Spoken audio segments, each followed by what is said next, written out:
Former President Donald Trump's hush money trial reached a historic turning point, with his conviction of 34 felony counts marking a significant moment where justice finally caught up with him. Despite the convictions, Trump continues to have defenders among some Republicans, while others are now distancing themselves from him, recognizing the toxicity he represents. And just wait, because some bombshell news is about to make the divide in support even wider. For years, Trump has positioned himself as a champion for Second Amendment rights, gaining unwavering support from the NRA and pro-gun advocates. His vocal advocacy for gun ownership has been a cornerstone of his political identity. But that is all about to change, and I'll explain why the intricate tapestry of Trump's alliance with the pro-gun lobby is being shaken up. But before we get there, the growing divide is already pretty obvious. Since the conviction, the GOP has steadily widened, pitting traditional conservatives against diehard loyalists of the convicted felon. The party is now confronted with the challenge of salvaging its identity and values in the wake of enabling Trump's disregard for the rule of law. Now let's get back to his pandering to the pro-gun camp. Trump has been a close ally of the National Rifle Association since his 2016 election, during which the NRA was the largest outside spender on behalf of Trump. And then just 2 weeks ago, the now convicted felon, that's a very important detail, but again, we'll get right back to that, spoke at the NRA convention promising to roll back gun control regulations put in place by Biden if he wins the White House. He said this in the same state where 6 years ago before, on the same day, the tragic Santa Fe High School shooting happened. The one where a gunman shot and killed 10 people and injured 13 others at a high school outside of Houston. This speech also nearly fell on the 2-year anniversary of the mass shooting at Robb Elementary School in Uvalde, where a teenage gunman shot and killed 19 children and 2 teachers, and also the 1-year anniversary of the mass shooting at an outlet mall near Dallas, where a gunman with neo-Nazi tattoos shot and killed 8 people was also approaching. How insensitive. Trump continued on in that speech to promise the NRA that if elected, no one will lay a finger on their firearms. Well, that's a little ironic given that he can't even lay a finger on his own guns. You heard me right.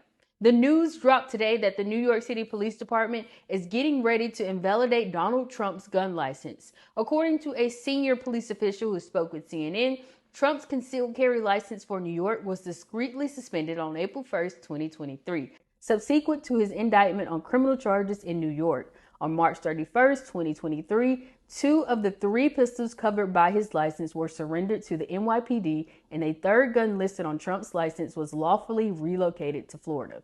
Here's where it gets really interesting. Given Trump's conviction on 34 felonies 6 days ago, there could be potential breaches of state and federal laws if he still possesses that 3rd gun in Florida. So the question here is, does he still have it? Will he surrender it? I mean, it won't be surprising if the convicted felon tries to wiggle around the rules here again. Being a convicted felon in possession of a firearm is considered a federal offense. We know that Mr. The World is out to get me will try to contest the revocation the same way he's trying to appeal his conviction.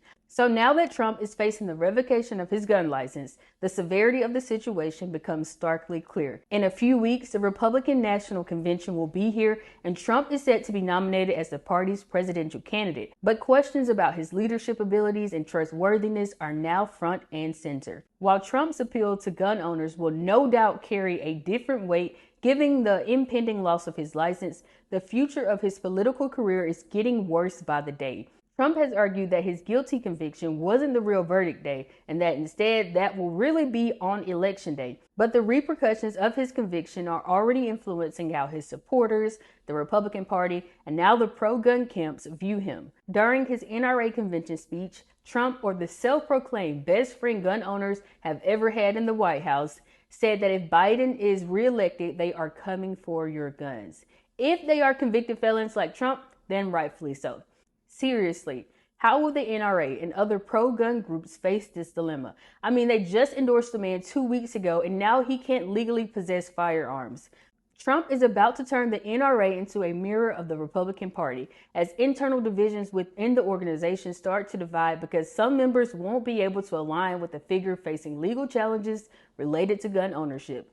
As we navigate this evolving situation, one thing is clear. Donald Trump's revoked gun license will reshape the dynamics between him, the NRA, and the pro-gun camp. And the fallout from this decision will be felt well beyond the confines of New York City, sparking more division and debates on a national scale.